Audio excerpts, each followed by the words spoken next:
안녕하세요. 돌아온 재미 수업 시간. 이제 거의 마지막 단원에 임박했습니다. 여러분들 힘내시고요. 이번 단원은 세계의 자원과 지속 가능한 발전 중에서 지속 가능한 발전을 위하여, 이 부분을 한번 여러분들과 해보도록 하겠습니다. 전 시간에 이제 여러분들이랑 했던 내용들이 어떤 거였습니까? 그렇죠. 에너지 자원에 관한 내용이었다. 그래서 여러분들이 석유나 석탄, 이 화석 에너지에 대한 사용과 이 화석 에너지의 이동 경로, 이동 경로와 소비량 이런 것들을 봤고요. 그리고 이제 끝날 때쯤에 이제 우리가 자원 문제로 인해서 발생하는 문제점들, 자원 민족주의 혹은 환경오염 이런 것 등을 살펴봤던 것으로 기억합니다. 그래서 이번 단어는 전 시간과 연속성이 있는데 지속 가능한 발전을 위해서 우리는 과연 어떤 노력을 해야 되는지 한번 살펴보도록 하겠습니다. 자, 첫 번째 학습 목표. 지속 가능한 발전의 목표를 경제적, 사회적, 환경적 영역으로 분류하여 파악할 수 있다. 자, 두 번째. 지속 가능한 발전을 이루기 위한 국제적, 국가적, 개인적 차원의 노력 세 가지를 해야 되겠다는 겁니다. 그래서 이렇게 진행을 해볼 건데요. 자, 어떤 학생이 수업을 열심히 잘 들어주고 있다. 선생님 얼굴이 안 나와서 좀 이렇게 좀 뭔가 허전하다 했는데 이 마크를 보시면 되겠습니다. 여러분들 이 마크에 쓰여져 있는 제임스TV 강의 보시고 또 구독, 좋아요 2번 누르시면 안 되고요. 죄송합니다. 자, 계속 하겠습니다. 지속 가능한 발전입니다. 지속 가능한 발전의 의미와 지속 가능한 발전을 위한 개인적인 국가적 차원에서의 노력 두 가지. 자, 지속 가능한 발전의 의미부터 한번 살펴보겠습니다. 일단은 등장 배경부터 봐야 되겠는데요. 말 그대로 등장 배경은 말 그대로 환경오염 때문에 환경오염 때문에 등장을 하게 됐습니다. 우리가 이제 전 시간에 찾아봤지만 여러분들 역사적으로 에너지 자원이 많이 사용된 시점은 언제부터였습니까? 그렇죠. 양차 세계대전부터였죠. 그리고 1, 2차 석유파동 이후부터 양차 세계대전 이후부터 상당히 이제 자원의 양이 급격히 늘어났고요. 그리고 이제 기술과 어떤 산업화의 발달로 인해서 계속적인 어떤 에너지 자원의 사용 그것이 초래한 환경오염 문제로부터 시작되었다라고 보시면 되겠습니다. 그래서 산업화 도시화로 인해서 그런 급성장 과정에서 1950년대부터 대규모 환경오염 문제가 발생하기 시작했어요. 일단 이상기후 현상과 그리고 환경, 특히 해양오염, 토양오염, 수질오염 등등의 대규모 환경오염 문제가 발생했습니다. 이 환경오염 문제는 한 국가에 국한된 것이 아니라 전 지구적 차원에서 국경을 넘어서 상당한 피해를 끼쳤다라는 거고요. 그래서 1972년 로마 클럽에서 이제 발표합니다. 성장의 한계라는 보고서에 지속 가능성의 개념을 최초로 등장시키죠. 자원의 한계, 환경의 중요성을 인식하게 됩니다. 자, 그래서 의미가 상당히 변화가 됐는데 처음에는 환경보전, 그 다음에 경제발전의 조화를 이루자라고 얘기를 했습니다. 그래서 근데 이제 오늘날은 이게 의미가 좀 변했는데 경제적 측면과 사회적 측면과 환경적 측면을 아우르는 포괄적 개념으로 확대가 되었다라는 거죠. 여기는 이제 환경 보존과 경제 발전, 그러니까 경제라는 측면과 환경이라는 측면, 단 두 차원이었는데 이제는 경제, 사회, 환경적 측면 세 가지 차원에서 어떤 조화를 이루면서 지속 가능한 발전을 이룰 것인가를 살펴보는 겁니다. 다음 슬라이드에서 지속 가능한 발전의 개념을 좀 설명을 드릴게요. 자, 지속 가능한 발전은 현재 세대의 필요를 충족하기 위하여 미래 세대가 사용할 경제, 사회, 환경 등의 자원을 낭비하거나 여건을 저해하지 않으면서 경제 발전, 사회 안정, 환경 보전을 함께 이루자 이겁니다. 이게 말 그대로 이제 미래 세대를 위해서 현재 세대의 필요를 욕구를 충족하는 것도 중요하지만 미래 세대를 생각하면서 발전을 이뤄 나가자라는 거고요. 네 번째입니다. 지속 가능한 발전의 목표인데 2030년까지 모든 국가가 지속 가능한 발전을 위해 공동으로 추진해야 하는 17개 목표를 세웠습니다. 자, 아까 전에 이제 다음 슬라이드에서 이제 말씀드린다고 했는데 지속 가능한 발전의 이제 개념입니다. 여기 보시면 환경, 사회, 경제적인 측면에서의 공통분모는 지속 가능해야 된다는 거죠. 경제 성장도 가능해야 되고요. 사회적으로 이게 수용의 여부, 사회적으로 수용할 수 있는지 여부에 대한 수용 가능성도 따져봐야 되고, 이게 실용적인 것인가, 환경도 생각하고 경제를 생각해 봤을 때 실용적인 것인가를 따져봐야 되고요. 공정한 사회, 경제와 사회가 공정한 사회, 그러니까 경제적인 효율성을 추구하면서도 사회적으로서는 그 경제적인 효율성 추구가 공정한 사회로 나아갈 수 있느냐를 물어보는 겁니다. 자, 의미를 좀 살펴봤고요. 지속 가능한 발전 목표, 아까 이제 17개 목표가 있다고 했는데, 뭐 이거 한번 보시면 되겠습니다. 2015년 국제연합 정상개발회의에서 지속 가능한 발전을 위해 제시한 목표죠. 17개 목표. 그다음에 169개의 세부 목표가 있습니다. 뭐 내용을 보시면 뭐 빈곤 퇴치, 1번 빈곤 퇴치죠. 2번 기아 퇴치, 건강과 복지, 양질의 교육, 양성평등, 깨끗한 물과 위생, 이런 것들 쭉 나열되어 있습니다. 여러분들은 지속 가능한 발전 목표 중에서 어떤 게 가장 중요하다고 생각하십니까? 여러분들의 목소리가 들려오는 것 같습니다. 일단은 1번으로 선정해 놓은 이유는 가장 중요하겠죠. 그렇죠? 이 국가가 인류 문명이 시작된 지 몇천 년이 지났지만 아직까지 빈곤이 퇴치되지 않는다라는 거, 이거 굉장히 심각한 문제죠. 사람이 굶어 죽는다라는 문제는 이제는 조금 사라져야 될 문제가 아닌가 생각이 듭니다. 자, 그리고요, 기아 퇴치 등이 있다. 그러니까 빈곤하면 기아가 생기게 되고 건강과 복지를 못 챙기게 되겠죠. 그래서 이런 차원에서 지속 가능한 발전을 이루기 위한 목표, 어느 방향으로 인류는 나아가려고 하는지에 대한 뭐 방향성 정도만 알아두시면 되겠습니다. 자, 그래서 아까 방금 설명드렸던 내용이 여기 쭉 나열되어 있습니다. 경제, 사회 마지막 보시면 측면을 통합적으로 고려하고 있다 생각해 두시면 되겠고요. 자, 지속 가능한 발전을 위한 노력이 있습니다. 이제 국제적인 노력이 있는데요. 일단 환경 보전을 위해서 여러 가지 협약들이 있습니다. 이거는 사실 저희가 이제 1학년 때 배웠었죠. 그렇죠? 람사리 협약은 무슨 협약입니까, 여러분들? 어디를 보호하자, 습지를 보호하자라는 거고, 몬트리올 의정서, 프레온가스 생산 사용 규제하자, 바젤 협약, 유해 폐기물 국가 간 이동 처리, 생물 다양성 협약, 생물 종을 보존하자, 사막화 방지, 그렇죠? 그다음에 이제 뭐 기후 변화 협약에서 중요한 게 파리 협정입니다. 2020년 교토 정서가 이제 만료 예정이에요. 그래서 그걸 대체하는 쉬운 기후 체제 합의문입니다. 선진국뿐만 아니라 개발도상국까지 참여해야 하는 기후 변화 협약이라는 사실을 좀 기억해 두시고요. 그리고 두 번째, 보건, 식량, 인권 문제 해결입니다. 그리고 이제 이 부분은 선생님이 이제 1학기 때 이제 우리가 시험을 봤기 때문에 어떤 국제 환경 협약이 있느냐, 요 정도만 뭐 이해 정도만 하십시오. 알겠죠? 자, 두 번째, 보건, 식량, 인권 문제 해결을 위해서 세계보건기구, WHO죠? 그렇죠?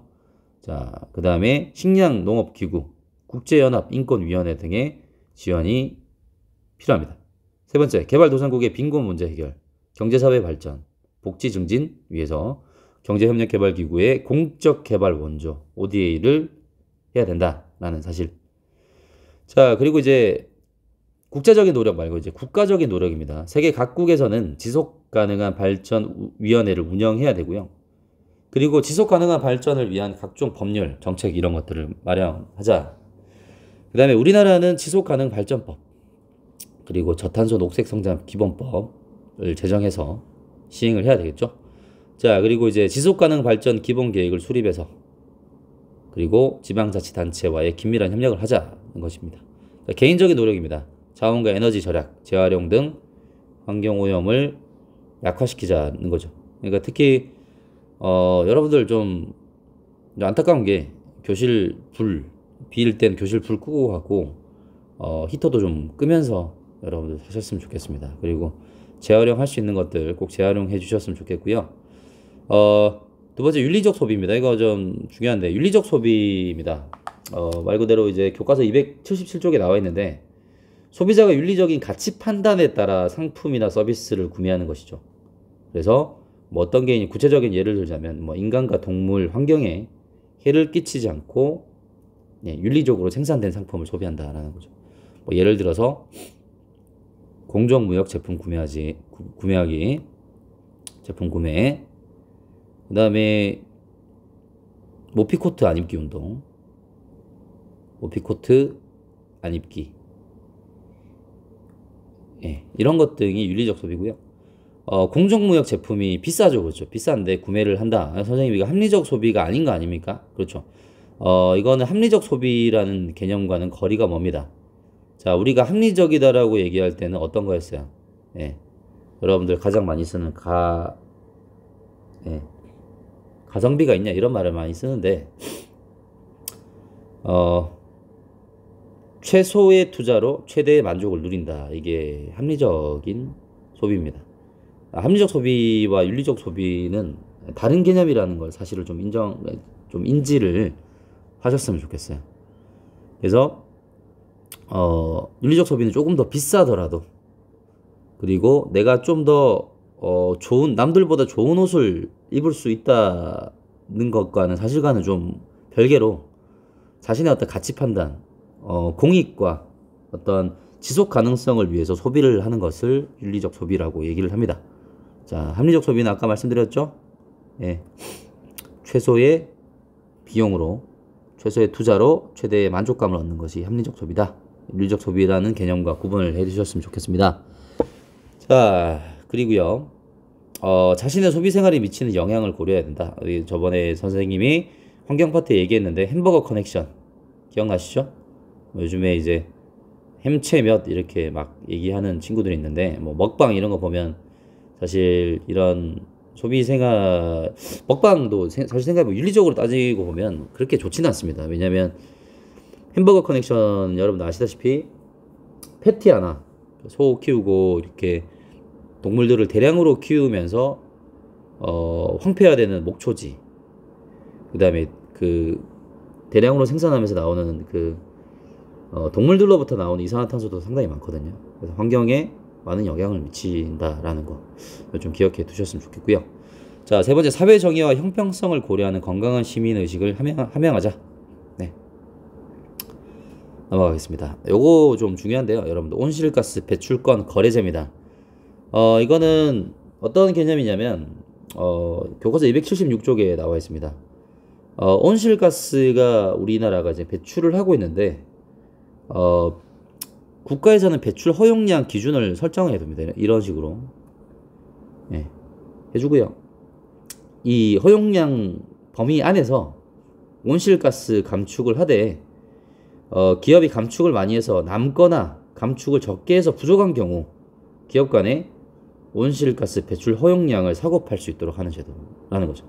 자, A 기업의 경우는 이제 할당량보다 지금 실제 여기까지 할당이 돼 있는데 실제 배출량은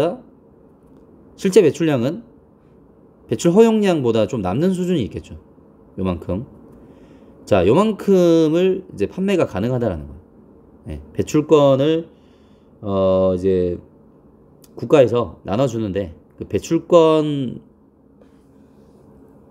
다 사용하지 않고 요 정도가 남았다 치면 필요로 하는 기업, 그러니까 실제 배출량이 배출 허용량을 넘어서는 이런 기업들에게는 이만큼의 배출 거래권을 줄 수 있다라는 거예요.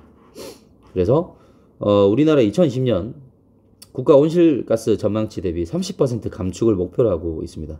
2015년 1월 1일부터 이 제도 시행하고 있고요. 그리고 온실가스 감축할 수 있는 산업 설치 비용 지원하고 있습니다. 그리고 이제 뭐 좀 더 심화 개념이라고 한다면 뭐 이것뿐만 아니라 실제로 이제 나중에 대학 가서 경제를 배우시면 꼭 이렇게 거래하고 있지는 않아요. 그러니까 오염 저감 비용이라고 있습니다. 오염 저감 비용. 오염을 저감시키는 비용이 있는데 이 오염 저감 비용이 시장 가격, 어떤 것의 시장 가격이냐면 배출권의 시장 가격보다 오염 저감 비용이 저렴하면 배출권을 팔면 되는 거예요. 그다음에 A 기업 같은 경우 뭐 이렇게 연결 짓지는 않겠습니다. 자, 오염 저감 비용. 그러니까 내가 자체적으로 오염을 저감시킬 수 있는 비용보다 배출권 시장 가격이 형성되겠죠. 막 거래가 되면서 시장 가격이 형성됐을 때 오염 저감 비용보다 배출권의 시장 가격이 더 크다면, 그렇죠. 자체적으로 기업은 스스로 오염 저감 비용을 들여서 오염 저감을 할 거고요. 나머지 이제 남은 배출권을 필요로 하는 기업들에게 배출권을 팔 수도 있다라는 겁니다. 거래 방식에 대한 어떤 심한 내용이었고요. 그래서 이 내용 아까 전에 이제 말씀을 다 드렸기 때문에 중요한 거, 온실가스 배출 허용량을 사고 팔 수 있도록 하는 제도이다. 좀 기억해 두셨으면 좋겠고요.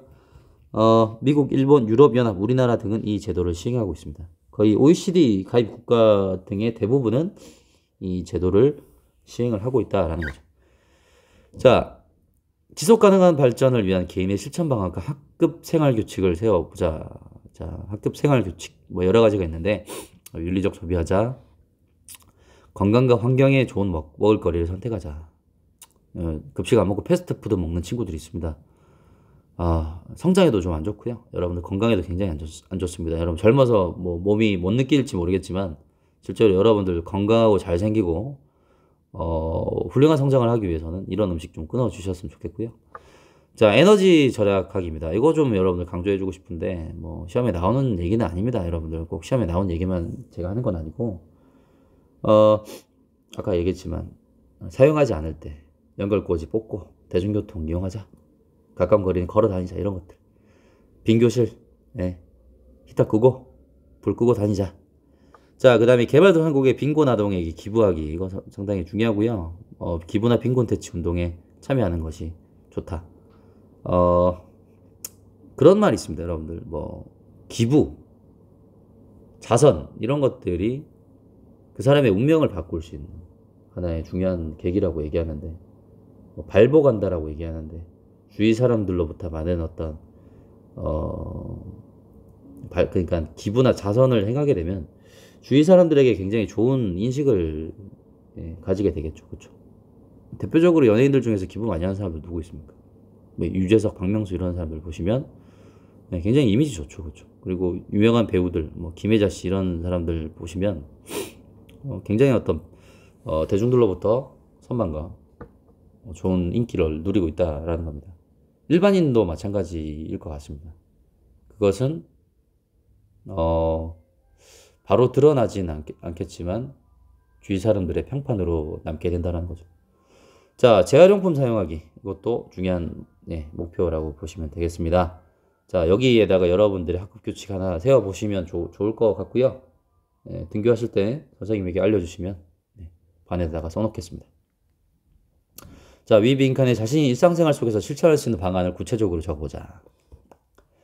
자, 이 개념 탄소 발자국 계산해보자. 그래서 내가 일상생활 속에서 배출하는 이산화탄소의 양이 얼마나 되는지 기록장을 만들어 점검하겠다. 좋은 내용이죠. 그렇죠? 자, 그리고 지속 가능한 발전을 고려한 교통체계 정책이 시행되고 있는지 점검. 정책적인 측면에서 찾아보는 이 의견이 있습니다. 정책이 환경을 고려하지 못할 경우 정부나 지방자치단체에 나의 의견을 제안하겠다. 그러니까 무분별한 정책을 통해서 환경을 파괴하는 경우 이런 것들 고려해 보겠다라는 거고요. 자전거 중심의 교통체계가 이루어지도록 지자체에 자전거 도로를 늘려줄 것을 요청하겠습니다. 좋죠, 그렇죠? 자, 자신의 실천 방안을 친구들과 이야기해보고 우리 학습 생활 규칙을 만들어보자. 여러분들 친구들과 얘기하는 소리가 들려오고 있는 것 같습니다. 여러분들 어떤 규칙을 만들어 볼까요? 자, 이런 것들 사용하면 되겠죠? 자, 그래서 요거 좀 강조해 주고 싶은 거, 로컬 푸드 사 먹기. 그래서 로컬 푸드 있습니다. 로컬 푸드 매장이 있고요. 실제 마트보다 좀 더 싸게 팔고 또 지역에서 생산된 것이기 때문에 좀 더 유기농, 좀 더 이제 지역 사회 주민들에게 좀 더 좋은 제품을 제공하고 있다는 것으로 알고 있습니다. 자, 그리고 일회용품 사용 줄이기. 이것도 중요한데 뭐 물컵 사용하기 이런 것들, 종이컵 사용 줄이기 이런 것들이 있습니다. 여러분들 실천적인 측면에서 좀 느껴보는 시간 가졌었으면 좋겠습니다. 자, 현재 세대의 필요를 충족하기 위해 미래 세대가 사용할 경제, 사회, 환경 등의 자원을 낭비하거나 여건을 저해하지 않으면서 경제 발전, 사회 안정과 통합, 환경 보존, 균형을 이루는 발전, 뭐라고 했습니까? 그렇죠. 지속 가능한 발전이라고 합니다. 자, 이번에 1번 가겠습니다. 지속 가능한 발전은 환경 보존과 경제 발전의 조화만을 의미한다. 이거는 과거였죠, 과거. 과거의 의미였고, 오늘날은 어떤 측면까지 봐야 됩니까? 그렇죠. 사회적 측면까지 봐야 됩니다. 그래서 1번은 X고요. 2번 기후변화 협약을 토대로 시행된 온실가스 배출권 거래 제외는 모든 국가가 의무적으로 시행하고 있습니까? 아니죠. 죄송합니다.